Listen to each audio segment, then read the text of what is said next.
দফায় দফায় sound grenade, জলকামান আর ধাক্কাধাক্কিতে উত্তপ্ত হয়ে ওঠে রাজধানীর কাকরাইল মোড়।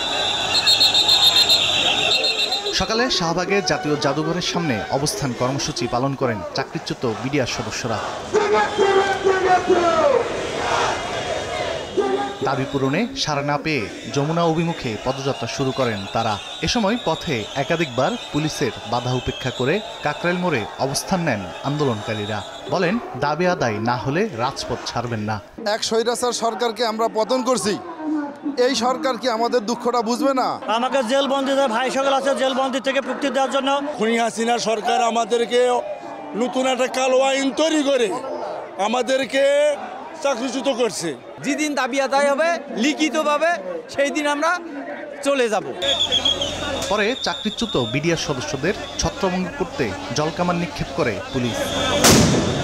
ছোড়া হয় একের পর এক সাউন্ড গ্রেনেড। তীব্র ধোঁয়া আর হট্টগোলে ছড়িয়ে পড়ে আতঙ্ক।